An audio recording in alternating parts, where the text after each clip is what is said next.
Lesson 31. Welcome back to our channel. In Exodus 4:27 to 11:3, we see the unfolding of God's judgment upon Egypt, a series of signs and wonders that shook the world and demonstrated God's mighty power. The story picks up with Moses returning to Egypt after being called by God. He reunites with his brother Aaron, and together they begin to tell the Israelites that their deliverance is near. The people, once hopeless, are now filled with faith and joy upon hearing God's promise. And the Lord said to Moses, "When thou goest to return into Egypt, see that thou do all those wonders before Pharaoh, which I have put in thine hand. But I will harden his heart, that he shall not let the people go." Exodus 4:21. God warns Moses that Pharaoh's heart will be hardened, and he won't easily let the Israelites go. This will not be a simple journey. The battle ahead will test the faith and resolve of God's people. And so, it begins. The first plague. God commands Moses and Aaron to strike the Nile River, turning its waters into blood.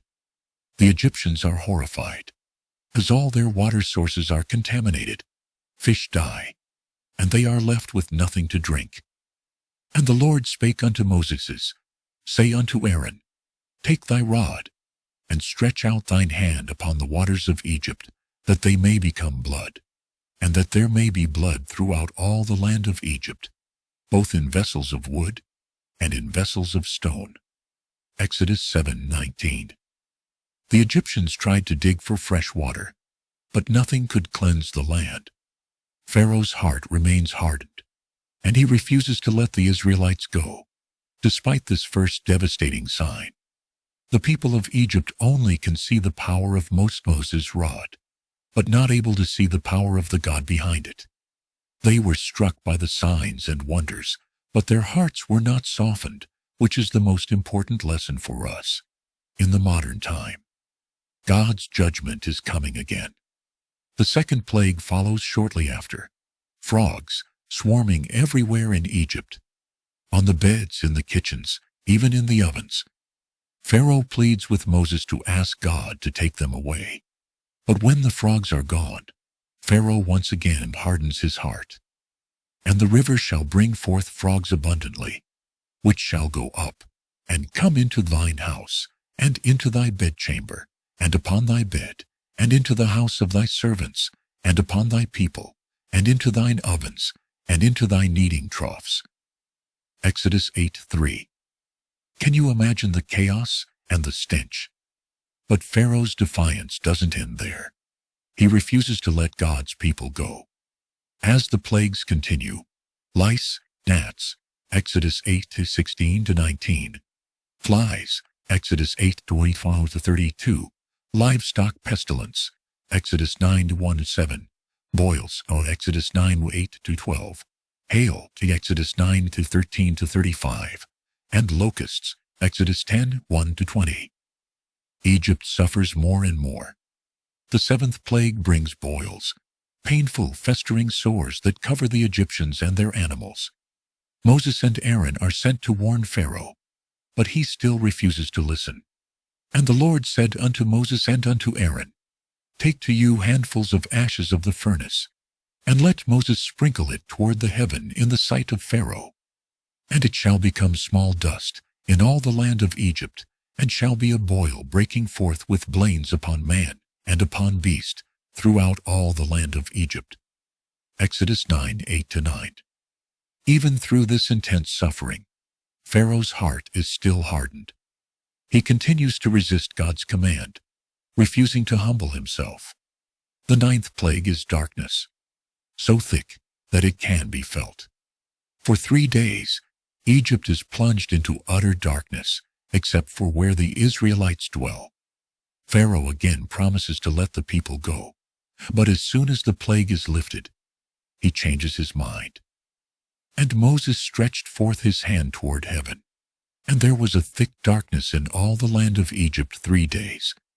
They saw not one another, neither rose any from his place for 3 days. But all the children of Israel had light in their dwellings. Exodus chapter 10, 20-23. This plague highlights the contrast between light and darkness. God's people are protected, while Egypt remains in despair. And the Lord said unto Moses, Yet will I bring one plague more upon Pharaoh and upon Egypt. Afterwards he will let you go hence. When he shall let you go, he shall surely thrust you out hence altogether. Exodus 11:1. Pharaoh finally relents, but only after the greatest cost.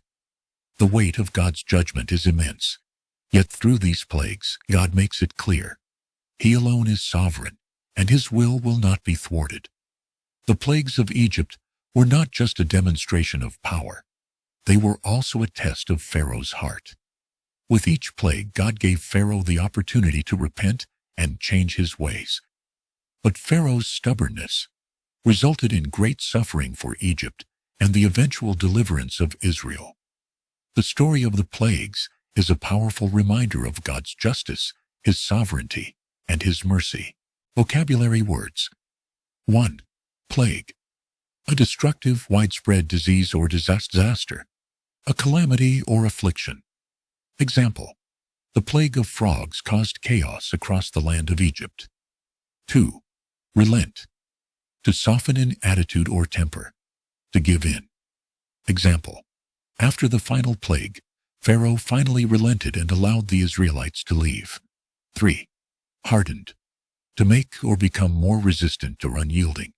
In this context, refusing to change one's heart. Example. Despite the miracles, Pharaoh's heart was hardened and he refused to obey God. 4.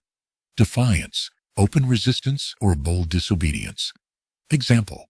Pharaoh's defiance against God led to severe consequences for Egypt. 5. Devastation, great destruction or damage. Example. The plagues caused immense devastation throughout Egypt, affecting both the people and the land.